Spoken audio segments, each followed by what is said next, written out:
Good afternoon. I'm Nancy Stafford, chair of the section, and I've been waiting months for this panel. When Jonathan first brought it to me, I was just delighted, and I'm so glad it's coming together. So, many of us heard Monday's conversation between President-elect Phoenix Ross and Reverend Robin Griffith-Jones on civility, or the lack thereof. And I think that this panel will be a wonderful continuation of that dialogue. There's a lot to unpack here, so I'm going to start by introducing our moderator, Jonathan Granoff. Jonathan is the president of the Global Security Institute. He's an international lawyer and a former professor of international law. He's a senior advisor and special representative to the United Nations for the Permanent Secretariat of the World Summit for Nobel Peace Laureates. It does not have an acronym. And was himself nominated for a Nobel Peace Prize in 2014. Jonathan is a fellow and trustee of the World Academy of Arts and Sciences and serves on the board of the Jane Goodall Institute, as well as Parliamentarians for Nuclear Non-Proliferation and Disarmament. The section is privileged to have Jonathan as a member, a friend, and a leader. He's a senior advisor to our Committee on National Security and is the 2020 recipient of the section's Lifetime Achievement Award. I'm very, very pleased to introduce our first speaker, my good friend, Mark Aronchick. Mark is a partner in the law firm of Hangley, Aronchick, Siegel, Hudkin, and Schiller in Philadelphia. He was the youngest solicitor of the city of Philadelphia. He's past chancellor of the Pennsylvania Bar Association. He has been a leading litigator in advancing basic civil liberties and civil rights for the LGBT community, as well as the process of protecting democracy. He was the lead litigator in the cases dealing with gerrymandering in the state of Pennsylvania. But relevant to us today is that Mark was the lawyer who litigated the first challenge to the overwhelming victory of Joe Biden in the presidential election. And he was the first litigant representing the state of Pennsylvania, wherein Rudy Giuliani was representing Donald Trump. There were 59 subsequent cases, but this first case set the tone, and there's no doubt that Mark was involved in the strategies of the subsequent cases. But he was the first leader to put his finger in the dam and hold back the tide. And had he lost, God knows what the world would have been like. So it's really an honor to hear from him. And the arc of today will be beginning in the courtroom in central Pennsylvania, going to the U.S. Congress, one of the leaders of the United States intelligence community and Homeland Security, Suzanne Spaulding, and then Kim Campbell, who's the former Prime Minister of Canada, talking about America's role in the world. But first, we begin in a courtroom in central Pennsylvania. Mark, please take it away. Thank you. Thank you, Nancy and Jonathan, and welcome to all of you. If you're anything like me, this is one of your first big moves out of the shadows. You're actually going back into the real world, and that's the same for me. And so I'll always remember one of my first big steps into the real world was here with you today. Let me set the scene a little bit about the 2020 elections. A lot of you, I think, probably know the details. Maybe you don't want to remember the details. Coming into the 2020 elections, just about everybody knew that Pennsylvania was ground zero. Which way Pennsylvania went was going to be pretty much decisive. Other states, of course, were important as we went along: Wisconsin, Michigan, Arizona, Georgia, but it really all was centered in Pennsylvania for the longest time. And there was a real concern pre-pandemic. We're talking about in the early part of 2020, a real concern in the Trump campaign on whether and how they could duplicate their 2016 surprising victory in Pennsylvania. Now, coming into the 2020 year, none of us knew anything about a pandemic, right? I mean, some of us were watching the news in January, what was going on in China. My wife was all over it in February, but very few people were listening to her. We weren't really focused on that. And coming into that year, the Pennsylvania legislature had passed a new statute, bipartisan, overwhelming bipartisan, Republican and Democrat. And in that statute, it, for the first time in Pennsylvania, broadened the notion of mail-in voting to what was called no excuse mail-in voting. So the first use of that new voting tool or method in Pennsylvania was going to be the primary in 2020. And no one believed that there would be a huge, overwhelming use of mail-in voting because we're a machine voting state. People are used to that. That's how they campaign. That's how the system works. People thought, you know, there'll be a greater use, but it'll be something we can look at, study, see how it works. Then the pandemic, right? And all of a sudden, nobody wants to go outside, no less go into a voting booth or touch a screen. Remember you wipe down everything before you even touch the screen, or walk inside an enclosed space. All of a sudden, there was an eruption of the need for mail-in voting if we were going to have a real thorough election in Pennsylvania. And the people who run the election in Pennsylvania at the state level and at the county levels, who, by the way, were the real patriots in this story, they worked overtime to implement this new system.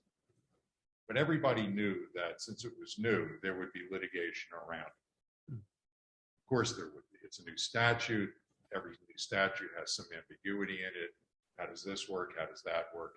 I mean, people knew there would be some litigation around that new statute.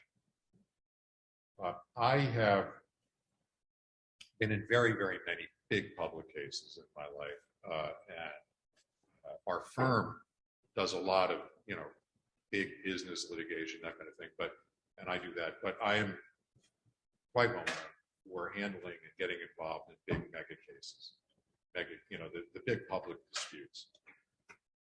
And so it wasn't a surprise to me that the governor and the big counties in Pennsylvania turned to me and my colleagues in the firm to get ready to defend the implementation of this new statute. And it's important for you to understand that I was representing throughout all of this the neutrals, the umpires, the people who were running the process, the patriots.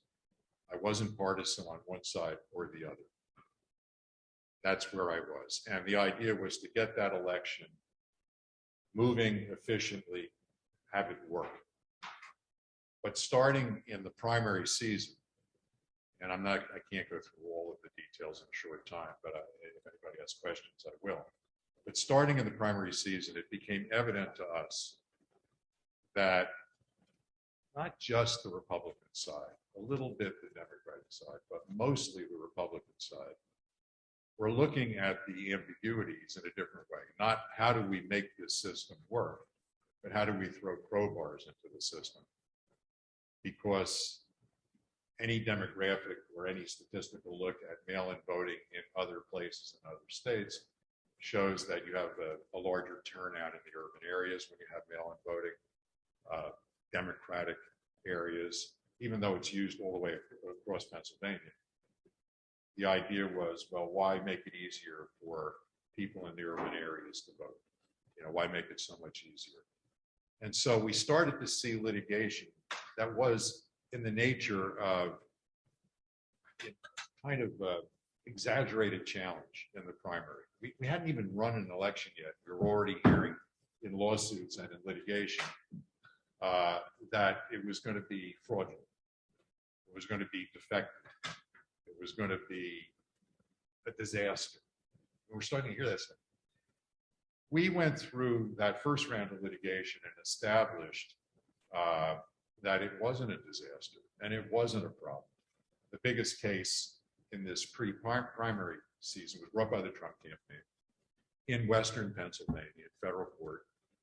And they drew a recently appointed Trump judge, meaning Trump appointed judge in Western Pennsylvania, a young guy, maybe 39, 40 years old, been on the bench for less than a year.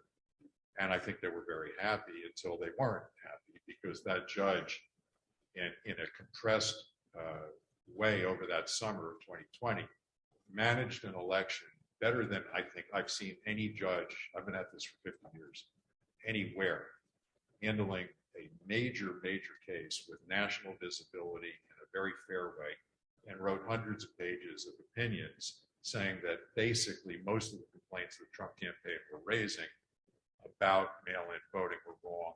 There were no constitutional violations. There weren't going to be any of these problems.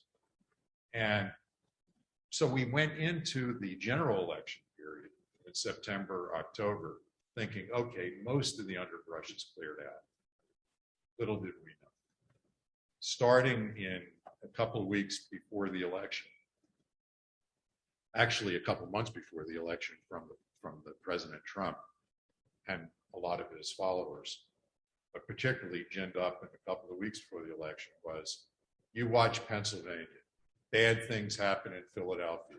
This is going to be the big steal. This is where the fraud's going to occur. This is where the problems are. Dead people will vote. They're going to stuff mail-in ballot boxes. They're going to do this. They're going to do that. That's what you heard. Well, which had no basis in any reality that was actually going on at the time.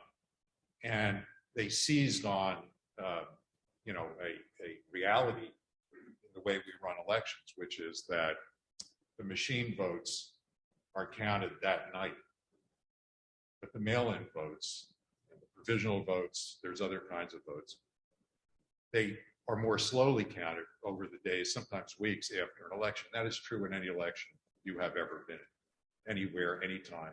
That's just the way it is. But their mantra was, we will show you that we won the election on election night, and in the days after, they're going to steal it.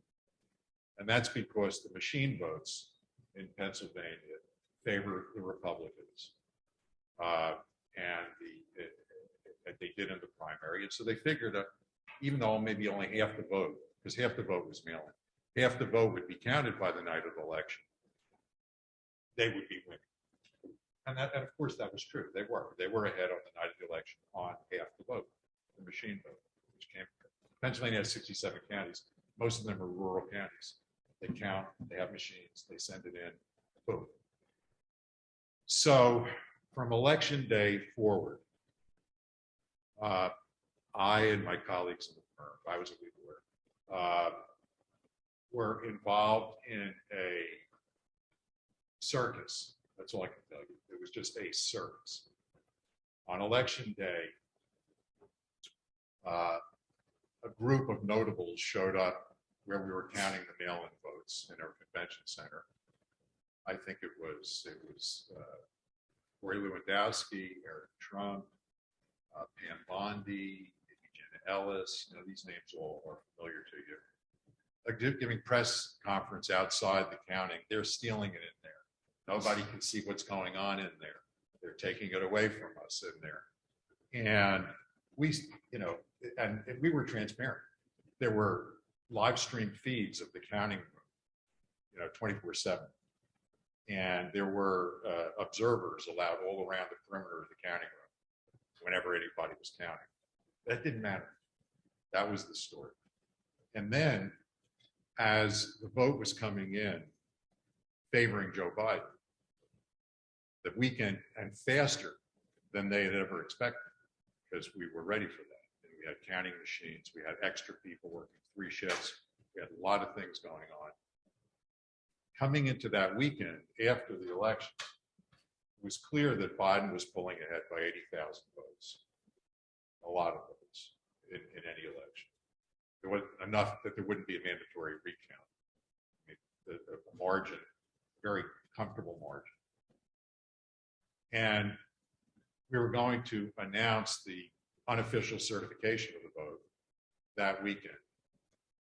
And so out comes Rudy Giuliani. Everybody here knows Rudy Giuliani.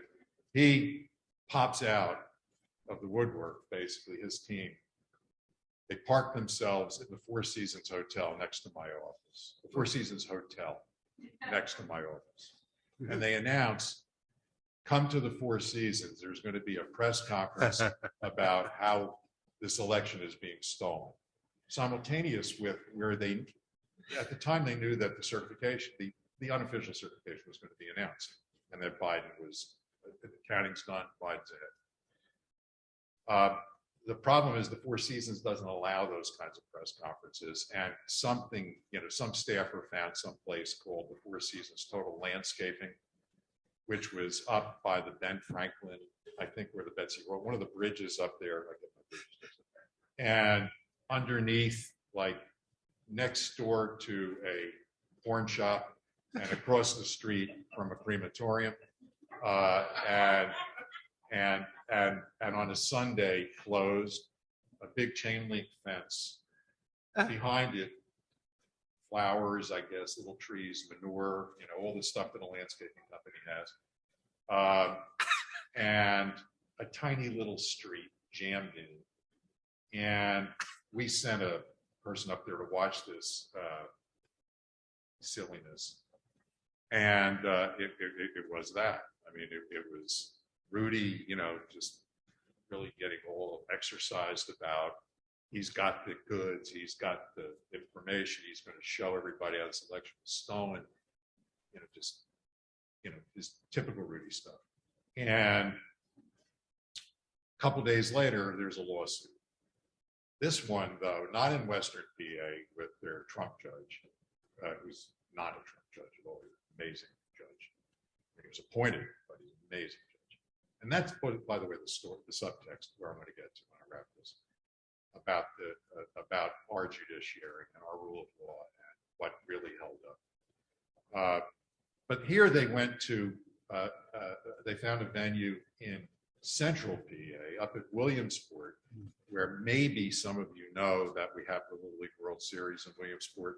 There isn't, it's a nice little town. There isn't a lot that goes on there. There's one federal judge who was a very conservative judge. In his day, he was a Federalist Society person, he Republican through and through.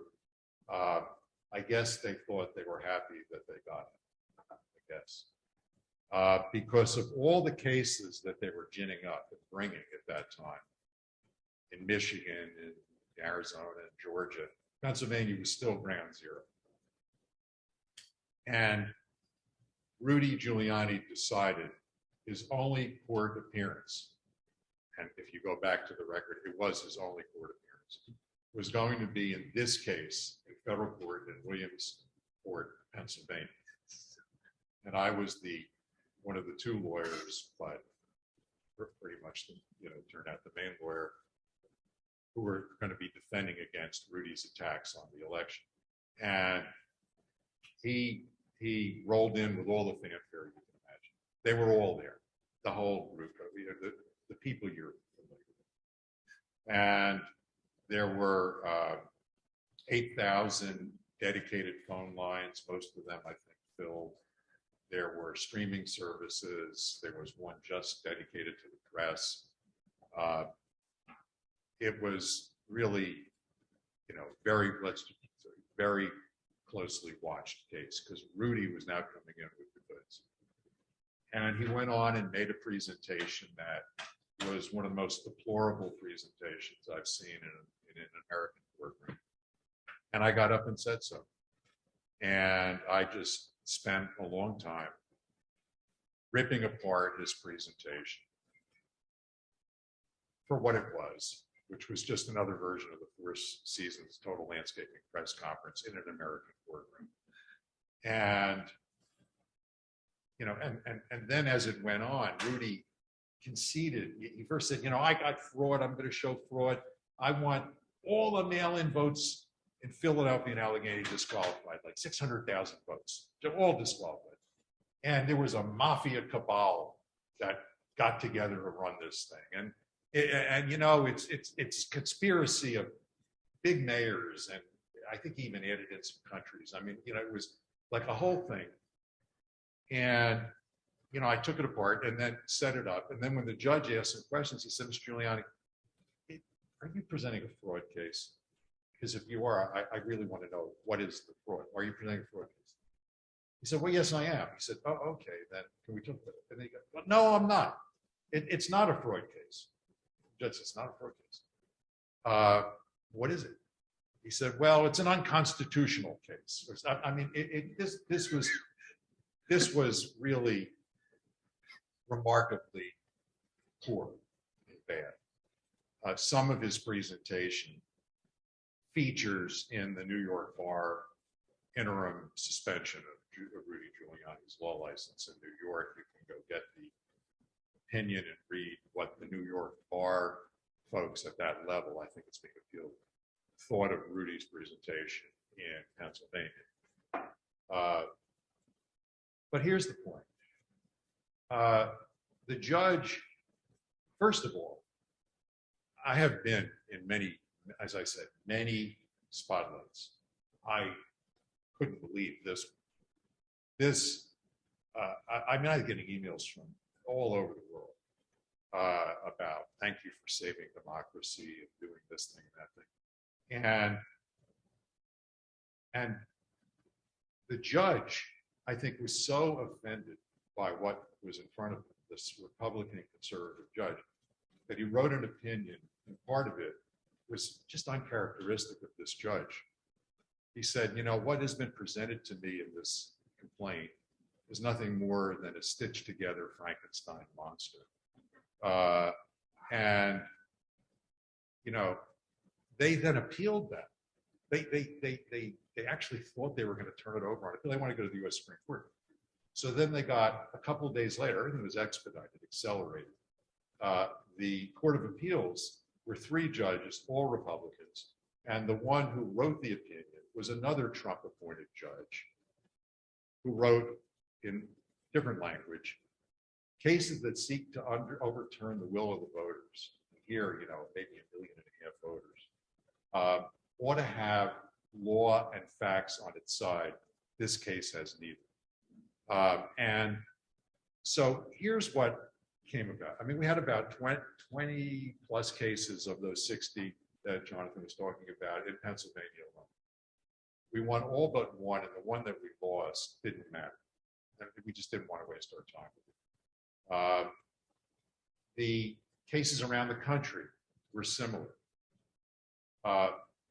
The importance of this case, and I want to say that in Pennsylvania, we had federal and state cases. Of all the federal cases, I think all but one wound up with a Republican-appointed judge.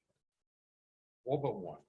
And they all went against the attacks and challenges on the campaign. And as I said, some of them were appointed by President Trump himself. And if you went up the system, the Third Circuit, the Court of Appeals, similar, all rejected. The US Supreme Court, all rejected. We had, you know, if there's ever a proof point of an overwhelming rejection of an idea, you know, a stolen fraudulent election, it is what happened in that month and a half or so from the election to the December 14th certifications of the Electoral College. And so we all felt really good. We defended the system, the patriots, we defended the rule of law and the independence of the judiciary. Everything that I believe in deeply proved itself. It was a total proof point. It all was great. But the problem, of course, was that there was round 2, right?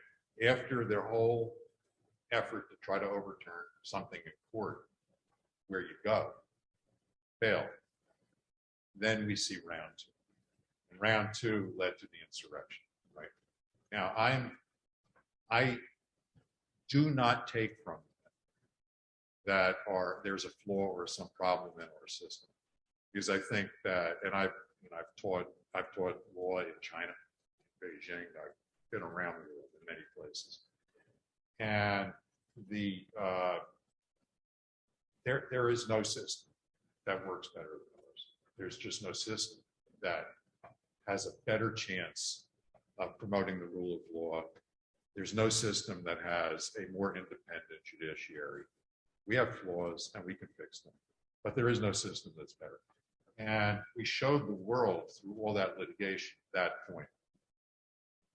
But I don't think that for all the civics classes that we've all had and all of the things we read about our system, nobody has really studied what happens if after you do what you're supposed to do, go to court, try to put on a case, try to put on evidence, the people who lose reject the whole process. We've never really, I mean, like, my head's exploded. Like, why would we want to study that? Like, we believe, we buy into our process, right? That's what we're supposed to, that's what we think, right? So yeah, we've had anarchists and things in the United States history. I know all that. But if the very leadership rejects the process that we all believe, then what happens? Is there something about our system that can self-correct that? And I believe there is. And I think we're watching it unfold. Another speaker, in Jamie Raskin's, in the January 6th committee. I think we're watching it unfold in the post-2020 litigation that they keep trying to bring in Pennsylvania. We've had more litigation in 2021 and just in 2022. I'll give you just one, absurd example. Remember, I told you mail-in voting was a statute was passed bipartisan, overwhelming bipartisan, right?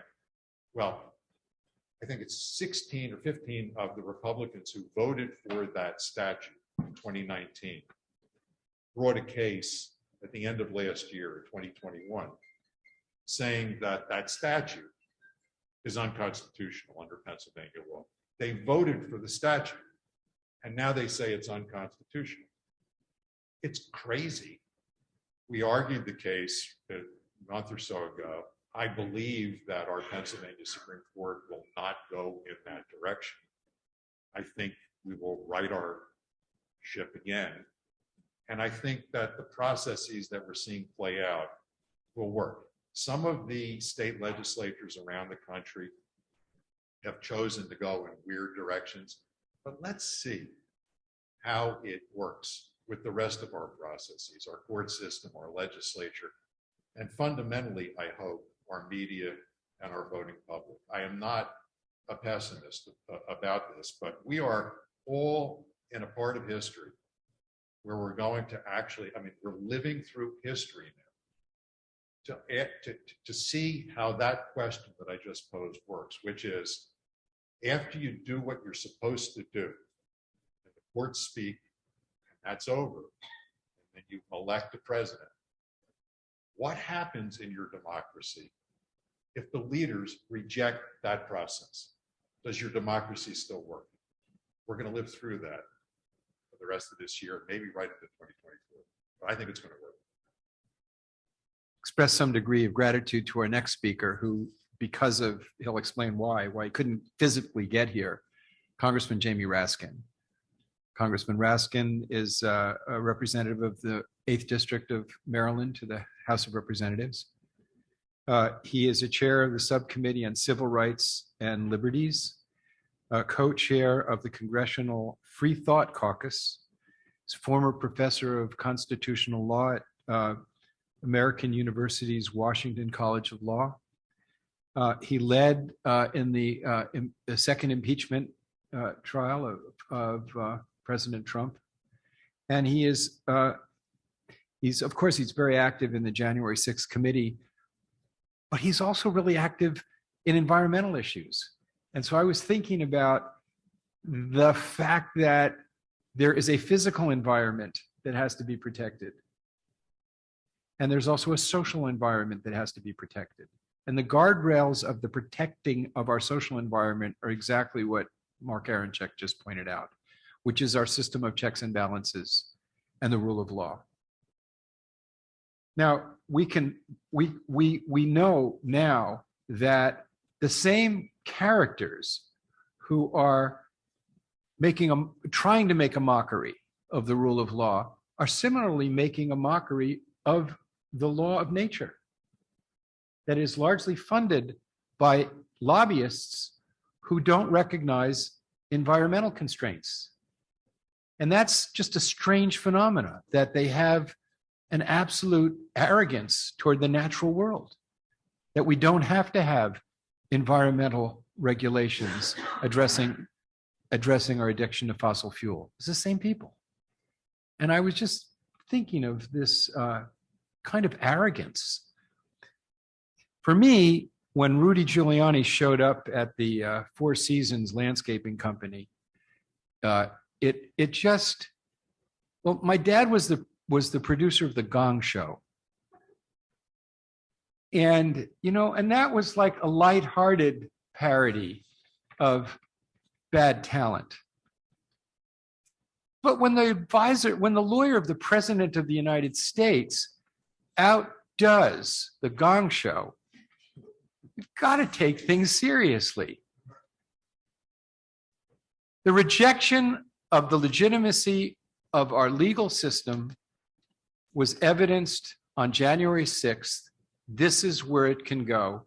And that's why the testimony of Congressman Raskin is so important. And I've seen this, I've seen this, and I really hope we can get this session to the over 400,000 lawyers in the United States who need to be advocates for what is at stake with the rule of law. Would you roll the Congressman Raskin contribution? It's Congressman Jamie Raskin from Maryland's beautiful 8th Congressional District. I'm calling out to all my friends at the American Bar Association in the International Law Section. Thank you so much for inviting me to join the conversation about saving American democracy for ourselves and for the world. And I owe a special thanks to Lisa Savitt and to Nancy Stafford for making my invitation possible. And I want to also say hello to Mark Aronchick and Suzanne Spaulding, the Right Honorable Kim Campbell, and Jonathan Granoff, who I know is moderating the panel. I'm sorry I can't be there with you. I know this is the first in-person annual meeting since 2019. Congratulations on that. On the other hand, it is not an in-person meeting for me, not because of COVID-19, but because of the January 6th Select Committee. And so my frustration with being in Congress is I suddenly get invited to go to all these amazing conferences and panel discussions all over the world, but I can't go to them because I'm just caught up in committees and subcommittees and floor action. But in any event, I have a great interest, obviously, in your topic today, and I don't want to bring excruciating boredom to everybody by talking for too long on Zoom, because I know that can be profoundly irritating. So I thought I would just make a few points about your topic, because I am immersed in the details of January 6th. And I wanted to give everybody a way of conceptualizing what the action was like on January 6th. And that might help frame and inform your discussion about what is the character of the threats to our democracy here in the US, and how does it relate to analogous threats or continuous threats to other countries, because I do believe that democracy is under siege, both in the US and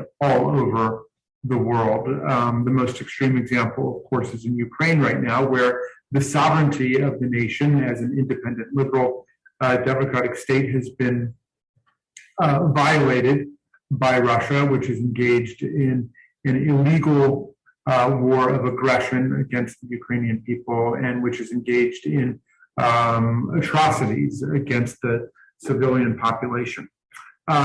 So on January 6th, I just want to encourage everybody to think about what happened that day as occurring in 3 rings of sedition. The outer ring was a mass demonstration called to be wild by the then president of the United States, Donald Trump. Tens of thousands of people responded to Trump's call for a wild protest, and undoubtedly there was a spectrum of different motivations and intentions on the part of people who showed up. Many were innocently motivated to come to stop the steal, according to the entreaty of the then president, and didn't have much clarity in mind about what was to take place. Others undoubtedly were spoiling for a fight after having participated in an escalating series of events to save American democracy from the stolen election that Donald Trump was trumpeting around the country. That mass demonstration became a violent mob, and the mob staged the worst riot in Washington, D.C. at the Capitol in American history. And the participants in the mob ended up joining violence that injured, wounded, and hospitalized more than 150 of our police officers, who ended up with broken jaws, broken noses, broken necks, broken shoulders, arms, legs, missing fingers, heart attacks, strokes, traumatic brain injuries, concussions, and in dozens of cases, post-traumatic stress disorder. I have multiple constituents still suffering today. One, an officer who goes to physical therapy twice a week, mental therapy once a week to this day because of the injuries that were inflicted by the mob on January 6th. Okay, that was the outer ring of the action and the most innocent ring of the action. The middle ring of sedition was the insurrection. And this was a working coalition of domestic violent extremist groups, white nationalist, racist groups that had come together for the premeditated purpose of smashing our windows, breaking our doors, attacking our federal officers, and essentially providing instruction to the mob as to how to do it, and then storming the Capitol and shutting down the counting of electoral college votes and interrupting the peaceful transfer of power in America for the first time in our history. Within this realm of the insurrection were to be found a whole bunch of different groups whose names I hope are familiar to you by now. The Proud Boys, who were told to stand back and stand by Donald Trump at the first presidential debate. The Oath Keepers and the Three Percenters, who have been indicted for seditious conspiracy, which means conspiracy to overthrow the government. The Ku Klux Klan, the Aryan Nations, the QAnon networks, which were out in force, various militia groups from around the country, the First Amendment Praetorian, and assorted white Christian nationalist groups and religious cults who had gathered for this purpose. This was several thousand people. They had last tried to unite the right in this fashion back in August of 2017, if you recall the events of Charlottesville in that first summer of the Trump presidency, where Heather Heyer was killed and dozens of people were wounded when neo-Nazis descended upon Charlottesville, Virginia, and brought great wreckage and damage to that great city. When by the time they got to January 6th, 2021, their numbers had quadrupled or quintupled. So people understand the way that Donald Trump used these groups for his own strategic purposes, which certainly he did, but they used him too. And they've been able to build the muscle and the organizing efficiency and strategic coordination of their movement in a way they never contemplated before. What we saw on January 6th was really the birth of a mass fighting fascist street movement, thanks to the innermost ring of action on that day, because the insurrectionist wing itself was not the most dangerous ring of the action. It was the innermost ring, the ring of the coup. Now, the word coup is odd to employ in American political parlance because we don't have a lot of experience with coups, at least in our own country, and we don't think of a coup, or we do think of a coup as something that takes place against a president by, say, a runaway military faction. This was a coup, however, orchestrated by the president against the vice president and against the Congress and against the people of the country.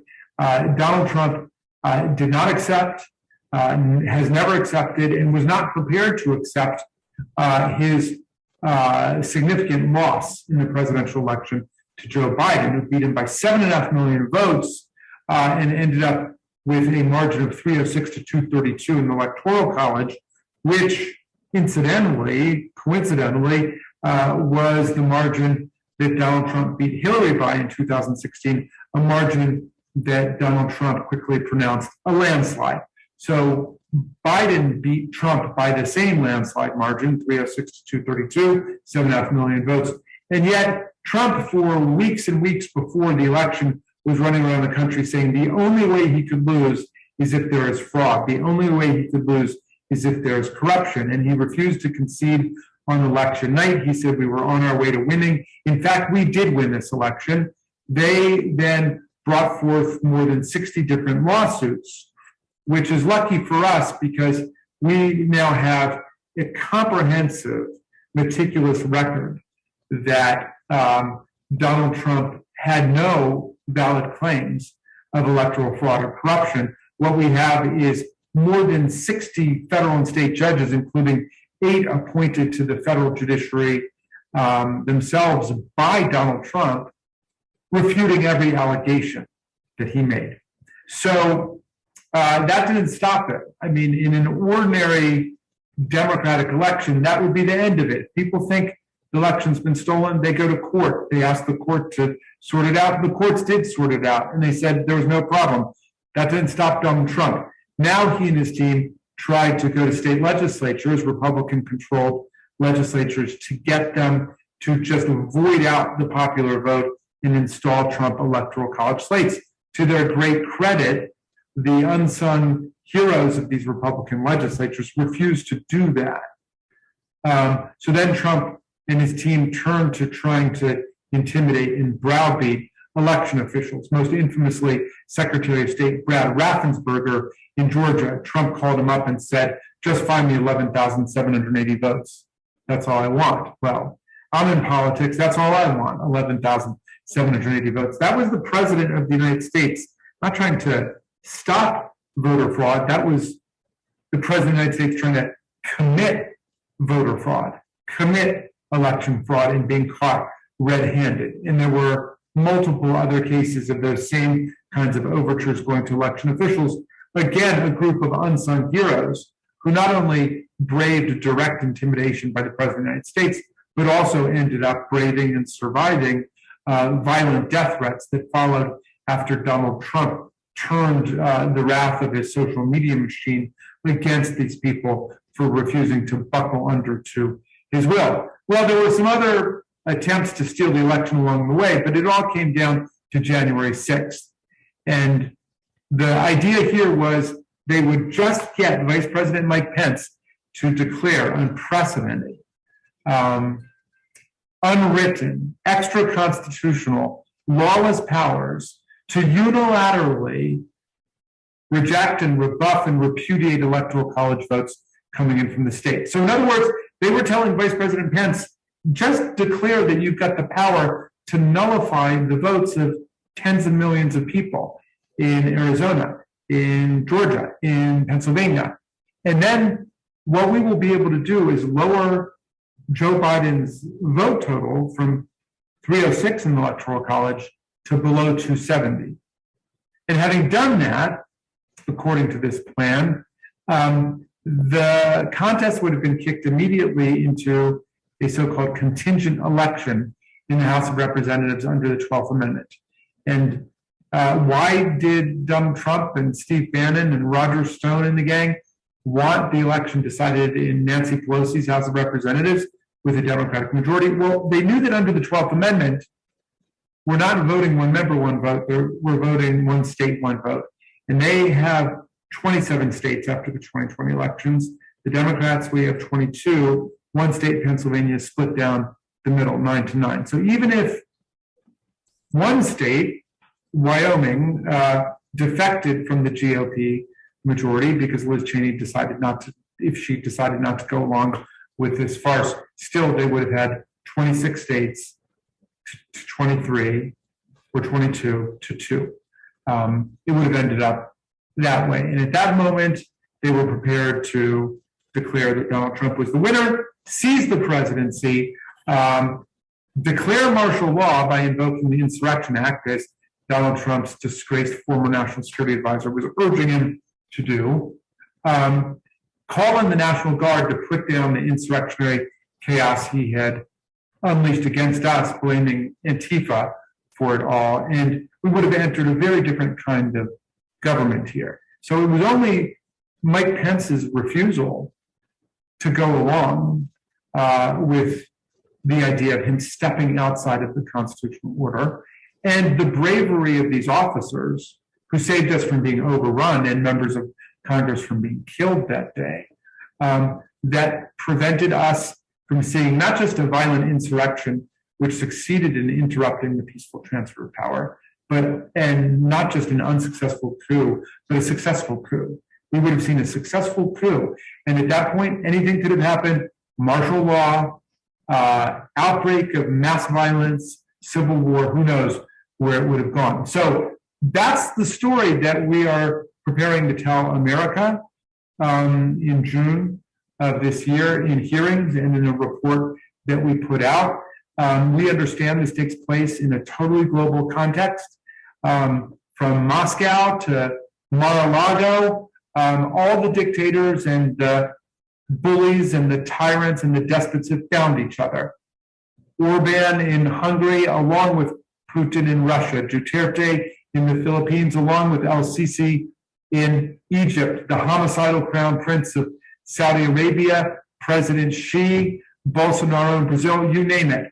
All of them rooting on the destruction of democracy in America in the hopes that that means the obliteration of democracy around the world. So the topic of your panel discussion here could not be more important and could not be more urgent. And if I don't get a chance to watch it as it takes place, I will definitely make sure I get to go back and watch it. I thank you for allowing me to contribute a few thoughts, and I'm urging everybody to hang tough for democracy, the Constitution, and the rule of law all over the world. Thank you very much. It's very appropriate to introduce our next speaker, whose life has been devoted to protecting American democracy and the stability of our country. Suzanne, you look pretty good. She was going to be here, but regrettably, COVID grabbed her, so she's being responsible and not spreading. So we appreciate that, although we miss you here. Suzanne Spaulding is the director of the Defending Democratic Institutions at the prestigious Center for Strategic and International Studies. Now, exactly the subject of our meeting today. Her background qualifies her for this, and I'll just give a few of the highlights of her career, which are quite extraordinary. She was the undersecretary for the Department of Homeland Security, in charge of protecting our infrastructure and cybersecurity. Infrastructure would include basically how we live, our transportation, our food, our water, everything, the whole infrastructure that we depend upon. So that was her responsibility. She had a small budget of around $3 billion and about 18,000 employees. She was general counsel for the Senate Select Committee on Intelligence. She was 6 years as assistant general counsel at the Central Intelligence Agency. and she was the legal advisor to the Center on Nonproliferation there. She was also the executive director of 2 congressional committees on weapons of mass destruction and terrorism.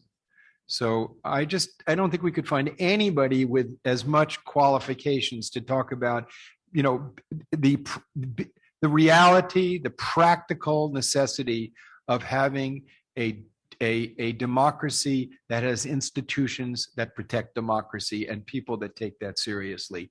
And I just want to say one thing, which when I was, many things in Suzanne's career have been profoundly impressive to me, but when she spoke out so vociferously about the impropriety of torture, as with her credentials in the intelligence community and the legal community, that the illegality of it, the immorality of it, and the impracticality of it, and her courage and clarity on that has been consistent in the same way as her consistent career in public service. Suzanne, please. Oh, Jonathan, thank you for that very kind introduction. And thank you for everything that you have done over so many years. Such a powerful voice you are for peace and justice in the world. And I'm just really grateful for our friendship over the years. And thanks for including me in this really important conversation. You've put me in a very tough position following that incredibly powerful statement from Congressman Raskin. Really just an outstanding job he did about laying out for us exactly what's at stake here. And Mark, you as well, thank you very much for what you do and what you have done, and again for really grounding this conversation in what's at stake here. And I have to say, unfortunately, that you talked about how nobody sort of has really thought about what if the system does what it's supposed to do, and then everybody, a significant percentage of the population rejects that outcome, rejects the legitimacy of over 60 court cases. And I have to say, I have to tell you that I have spent a lot of time thinking about that prior to the 2020 election. And I actually wrote an op-ed in the run-up to the election talking about my fear that this is precisely what would happen. And I didn't push it for publication because I thought it was too apocalyptic. People would think it was, and that they'd see me as the person on the corner with the sign, "The end is near." So tragically, I think it is important for us to get our heads around those things. Jamie Raskin talked about the word coup, and that we don't really conceive of that here. But let me tell you why I have spent so much time thinking about this, and how important it is for us to recognize just how precarious our situation is in terms of sustaining our democracy and its ability to function. It really flows out of my time as the undersecretary at DHS, as Jonathan described. So in 2016, I led the wonderful men and women who were working so hard to secure our election. And when I got out in 2017, I did so very mindful that what we saw in terms of Russia's efforts to interfere in our election were really just one part of a longer term, broader campaign by Russia to undermine public trust and confidence in democracy and in our democratic institutions. And so my perspective on this starts with the research and the work I've done over the years to look at Russia's information operations trying to undermine our democracy. But it's important to note, of course, that first of all, other countries, including China, but as the congressman noted, this coalition of totalitarian regimes out there all have an interest in undermining trust around the world, as well as in the United States and Western countries in democracy. And of course, there are domestic voices that are amplifying these very pernicious and dangerous themes. But I was really focused on knowing that Russia had not gone away after the election. They were here. They are here every day, continuing to push this. And so I pulled together a team, and we looked at countering and made some recommendations, a bipartisan team of national security voices saying, this is a threat. These are some suggestions for how we begin to counter this threat, adversary attacks on democracy. And then I did a little red teaming. As Jonathan explained, I kind of grew up in the intelligence community. So I thought, if I were Putin and I wanted to undermine democracy and public trust in democracy, where would I go next? What other institution like elections is so dependent on the public's acceptance of the legitimacy of the process to accept the legitimacy of the outcome?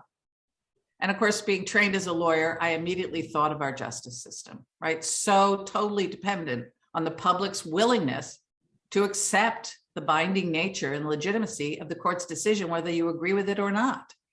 As Mark said, it's almost inconceivable to us, except that we now can conceive it. What happens if if you can't sustain that? So I hadn't heard anything about it, and I thought we were getting out ahead of something. I thought that's where he would go next. As we started looking at it, of course, we realized and found evidence that our justice system has been in their targets for quite some time. And if you look at what has happened in Central and Eastern Europe, it should come as no surprise to us, right? We've seen how Russia goes after the justice system, goes after prosecutors, goes after courageous judges who are attempting to investigate and prosecute corruption that Russia is behind in so many of these countries, right? They know that the justice system can stand in the way of their efforts to move the world to a post-truth reality. Because judges and courts are arbiters of the truth, right? As Mark described, you bring your evidence in front of the court, each side gets their day in court, they get to make their case, and the judge weighs the evidence, and we accept them as arbiters of the truth. If you want to move the world to a post-truth where they give up on the idea of truth, of any authoritative sources of information, you go after courts, you go after the media. And Eastern European intelligence officers who followed Putin for decades have said, long before any of this, that was one of his key objectives: go after courts, go after the media.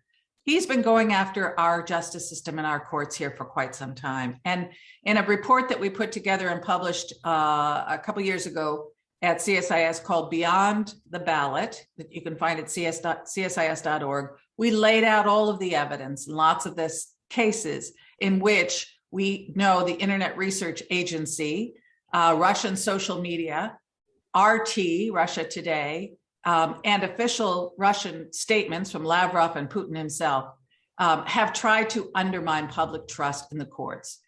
And it's important to understand the distinction here. This is not a concern about criticism of the courts.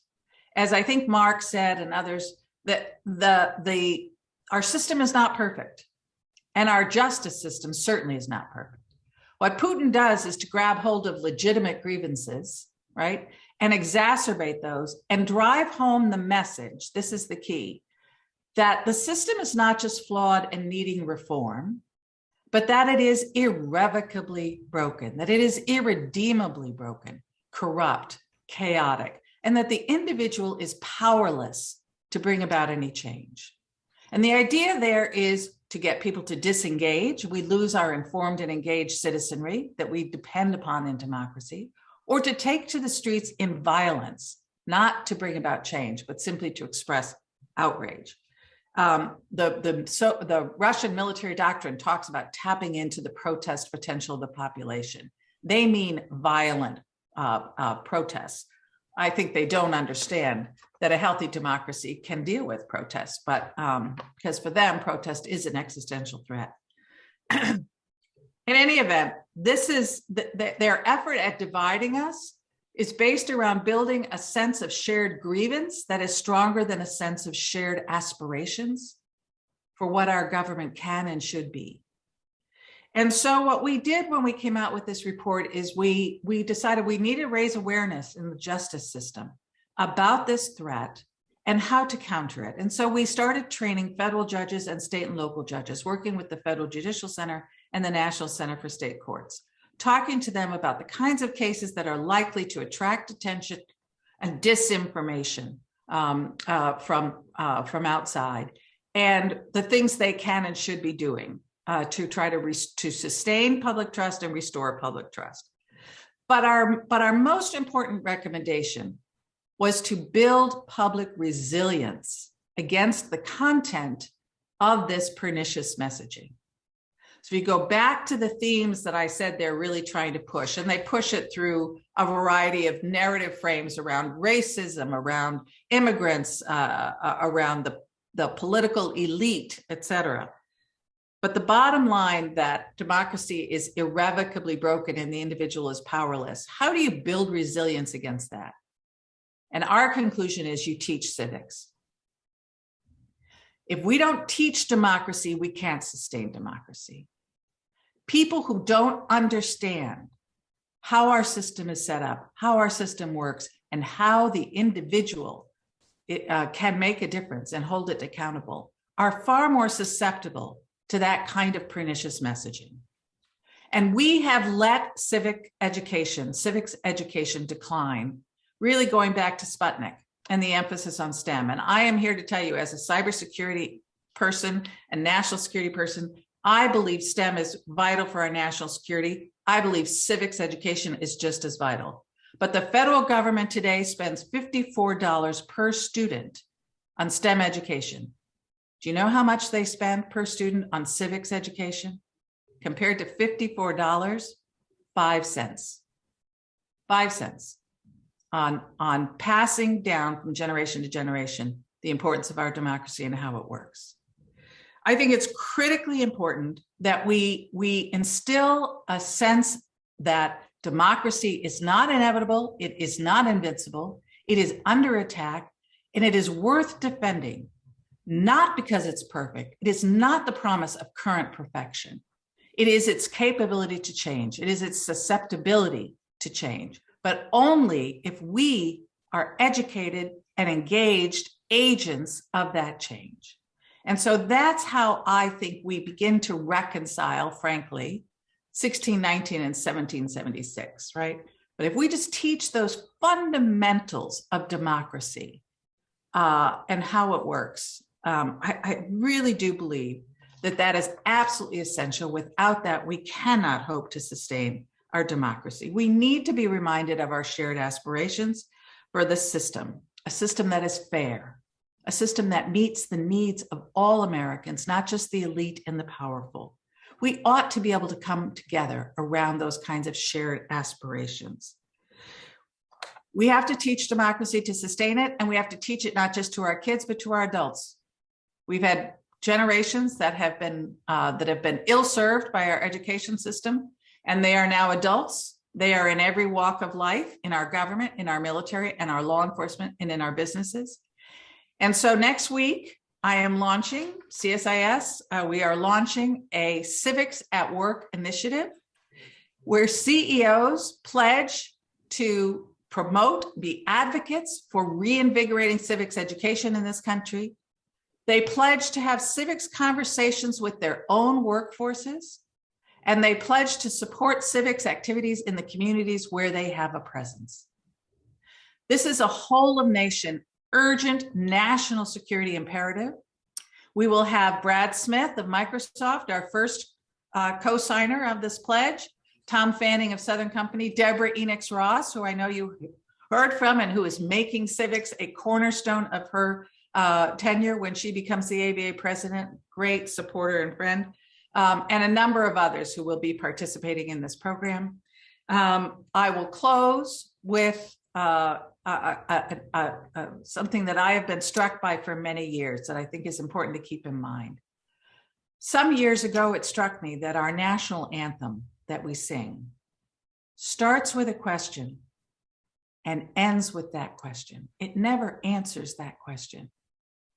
The question is, oh, say, can you see? Do you see that flag, right? We saw it at the start of the battle. We know it was there, right? At the start of that battle in the War of 1812. We saw it through the night as the rockets in their red glare. But now the battle is over. The sun is starting to rise. And the question is asked again. Does the flag still wave over the land of the free and the home of the brave? And I believe it is a challenge to us every day. It is up to us every day to make sure that the answer to that question is yes. Thank you. Full disclosure here, I am a Right Honorable Kim Campbell groupie because of the following. She was the first Minister of Defense who was a woman in a NATO country. She was the first woman head of government in North America. She was also the Minister of Justice. She's been a diplomat, a professor. She's on the board of the International Crisis Group, which does an enormous amount of track 2 diplomacy, and most of what they do is prevent things from happening, so you don't hear much about them. And she's a founding member and one of the leaders of the Club de Madrid, which is an organization of former heads of state and heads of government.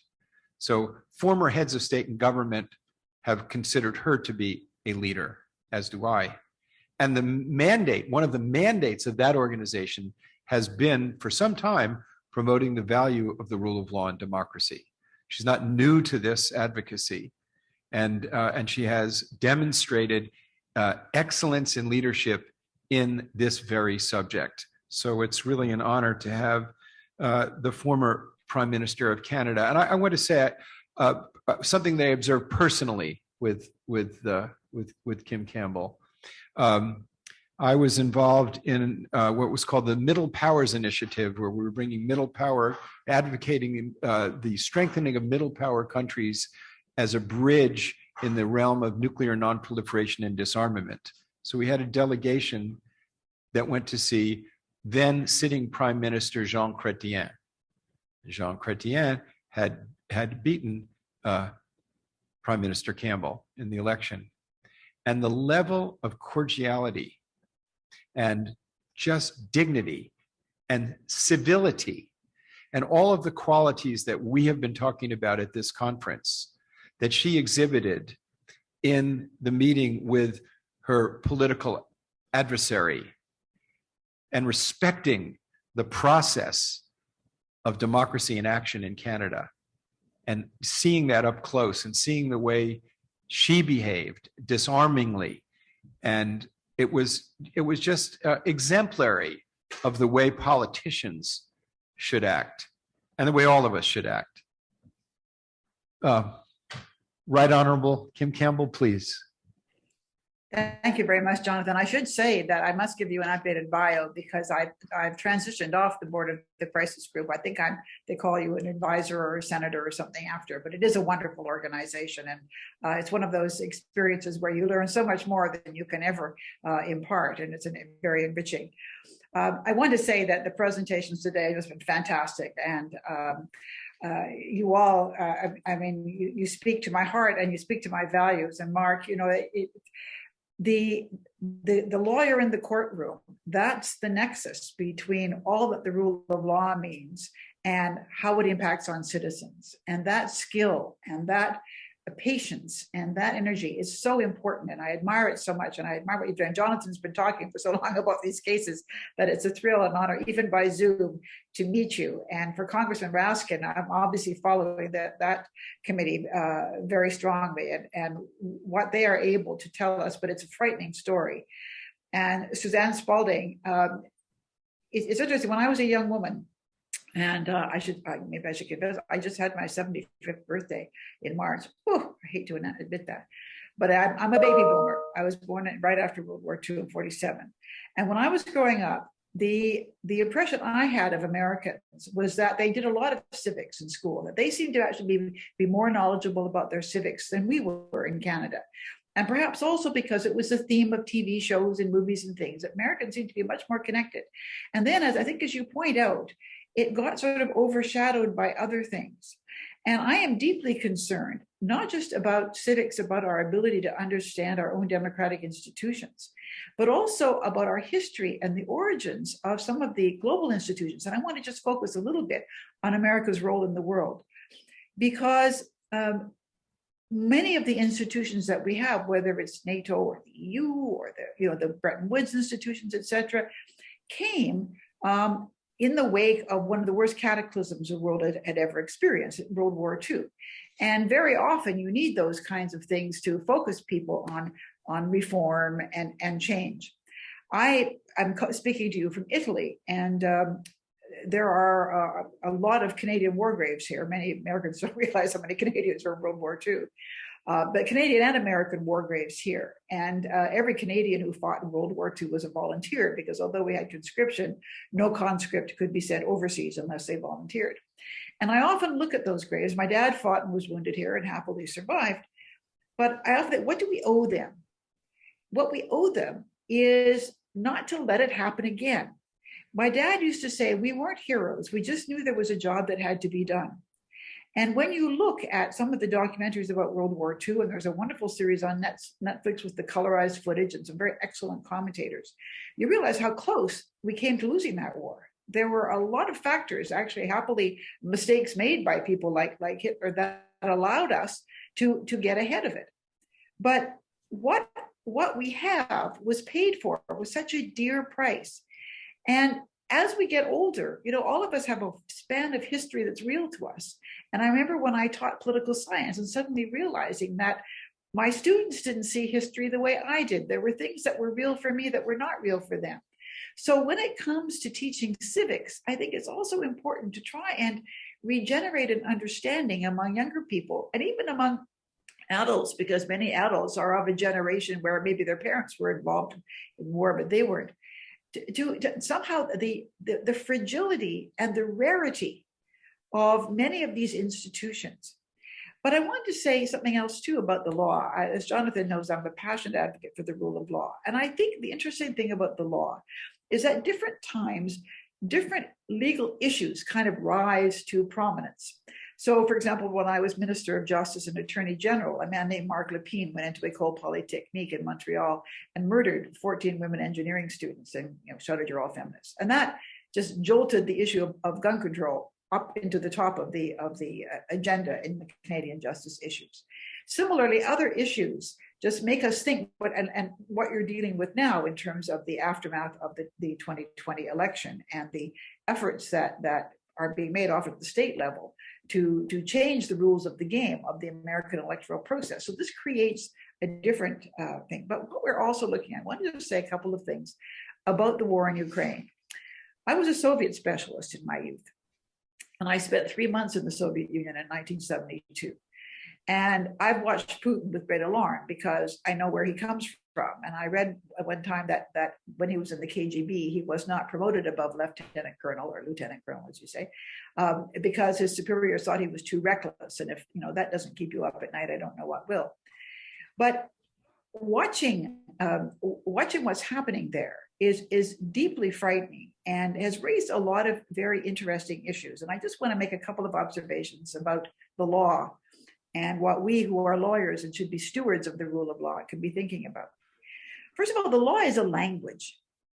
And when we speak this, when other nations or societies share our view of the law, we speak the same language. And that provides all sorts of wonderful opportunities so that we can create relationships, we can create agreements, we can cooperate in a way because we share the same values.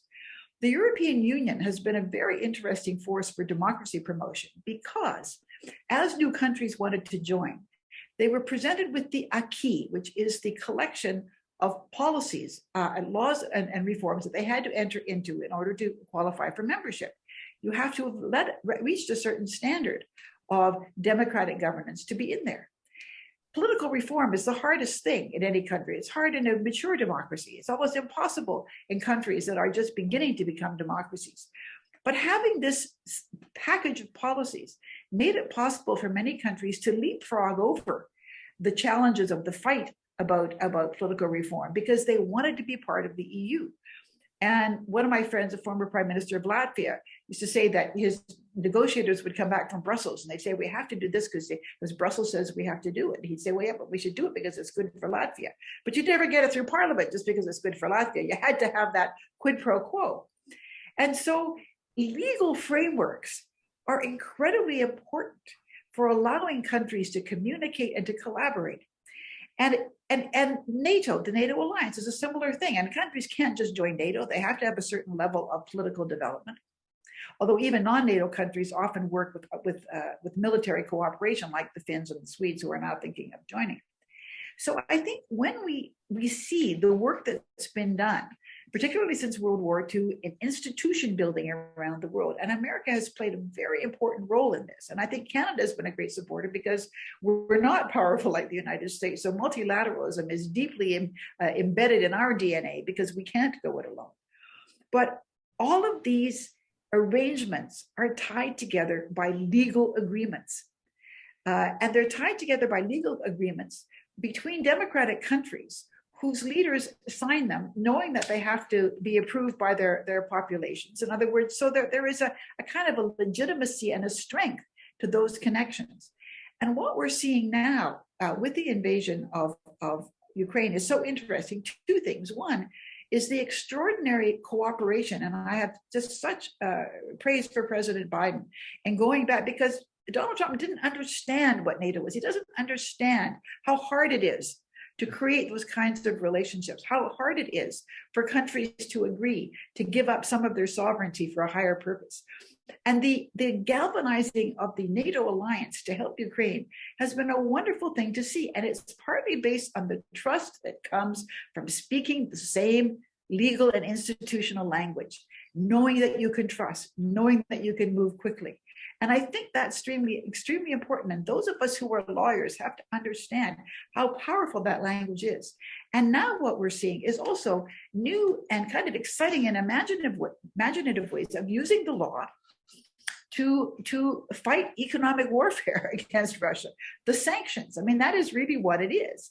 It's a very interesting use of legal tools to accomplish things that you want to accomplish without resorting to arms.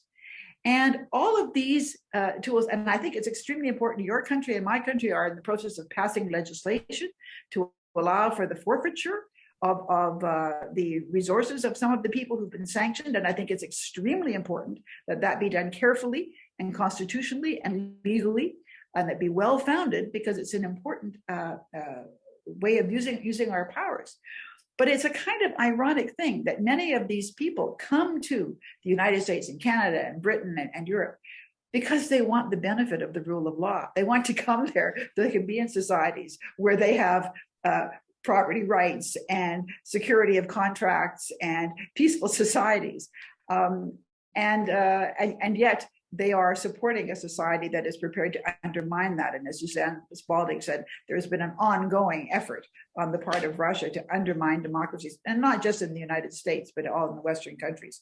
So we're now in an interesting situation where the law is being used in new and interesting ways. It's not that we haven't had sanctions before, but I think the nature of the sanctions that we're seeing here is kind of new and different. And finally, I want to say that I was on a panel last night, actually, with former Chief Justice of Canada, our ambassador to the UN, and former president of the International Criminal Court. And we were talking about war crimes and atrocities in Ukraine.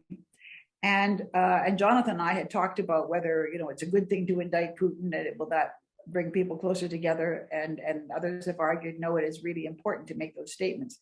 But again, the other night on Christian Amanpour's program, I saw her interview with Benjamin Ferencz, the last surviving prosecutor of the Nuremberg trials at 102. It was a joy to listen to him, the moral clarity. Again, the law is a language. And as lawyers, we have to work very hard to make sure that we don't just create what some people call victor's justice, that we create deeply principled uses of the law and frameworks of the law. But it is a tool that can be used in so many different ways.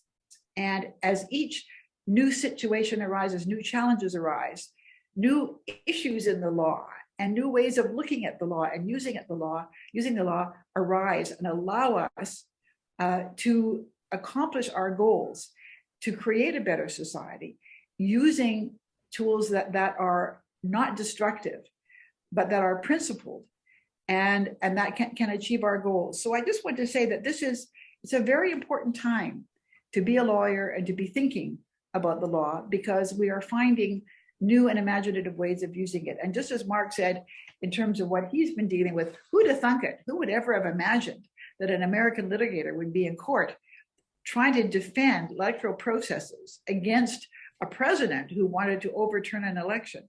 But every new challenge requires us to gird our legal loins and get out there and think, how can the law be used and how can legal process institutions be used to try and achieve the peace, achieve prosperity, achieve justice, protect democracy, and make the world a better place. So I just want to say that it's just so inspiring to me to hear all of you today, because you're all tiles in the mosaic of something very precious. It can be fragile. And, Churchill was right. Democracy is the worst form of government, except for all the others that have been tried. We have to be constantly trying to perfect it. But I am very, very proud and happy to be a lawyer. But I believe that as lawyers, we have this obligation to be stewards of the rule of law. And today, Jonathan, you have assembled some of the most remarkable stewards of the rule of law. And I am inspired by them. And thank you for inviting me to be part of this conversation. Well, it appears that time is not our friend, and I want to apologize for not having more space for Q&A. But I want to give some concluding remarks. They won't be long, but I think it's important. I think one of the most important points that was made was Suzanne Spaulding's point of that individuals matter. And in authoritarian regimes, individuals don't matter. Only one individual matters. Because the whole model is that the individual doesn't have moral agency. And the idea of moral agency being expressed through the process of democracy is what gives people empowerment. It doesn't actually give them empowerment. We're born with that empowerment. And that's what the Universal Declaration of Human Rights is essentially about. We are endowed with it as part of our humanity.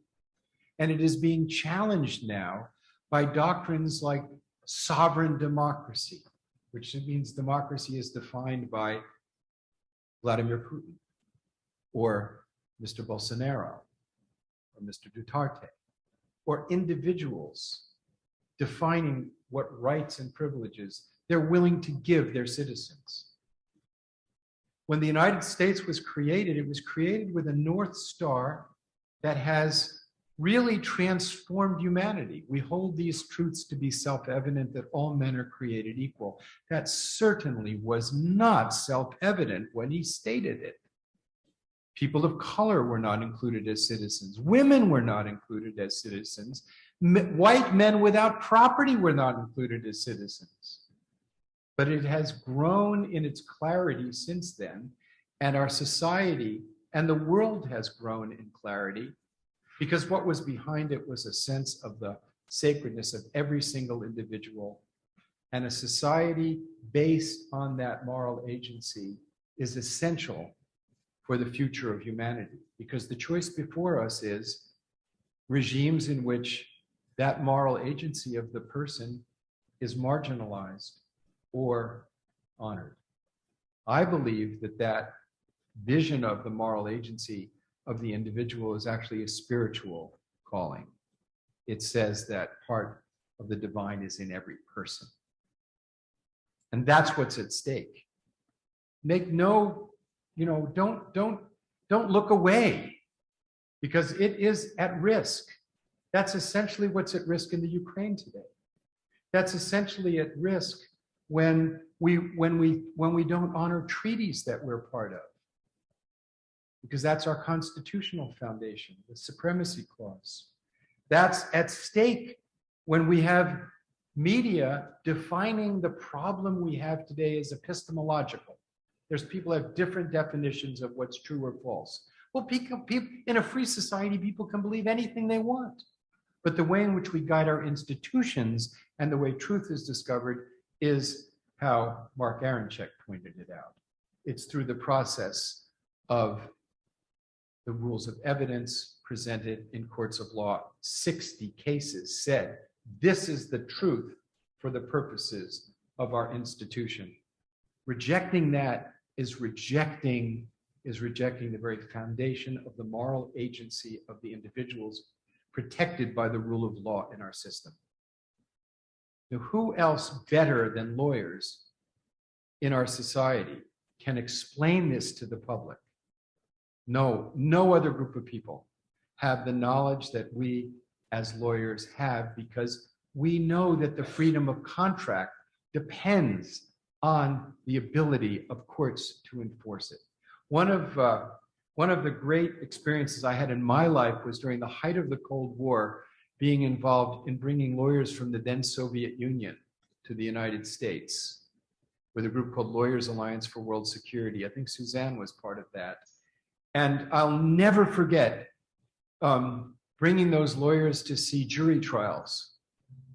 And they told me, "You mean normal citizens participating in administration of justice?" I said, "Yes." "How does it work where you are?" "Well, the trial is done and the judge calls the commissar." Because their courts were totally politicized. Then we took them to bankruptcy court. Well, bankruptcy court was a place where they would say, "You mean that a person in debt can seek refuge in the state from the rapaciousness of banks?" "Yes." And then they met US attorneys who were appointed in the political process. And they questioned, his name was Bazelon, was the US attorney in Philadelphia at the time. "Will you prosecute without partisanship?" "Absolutely." But this is what they really, really turned their heads around. When they met Judge Norma Shapiro, a federal district judge in Philadelphia, who was holding the city of Philadelphia in contempt of court for having 8 people in prison cells designed for 4 people. And they said, "What gives you the authority to do that?" She said, "Our Constitution prohibits cruel and unusual punishment. And I think putting 8 men in a cell for 4 is cruel and unusual." They said, "Well, where does it say that in the statutes?" She said, "No, that's my judgment. And I'm holding the state to account to my court." That idea that the state was subject to the rule of law, that the rule of law would be protected and honored by the state, that the state would pay the fine, that the state would honor the rule of law, that's what's at stake now, where we have people questioning that legitimacy. It's our job to explain why this is important to every individual in our country and for the whole world. That's our responsibility to ourselves and to the people.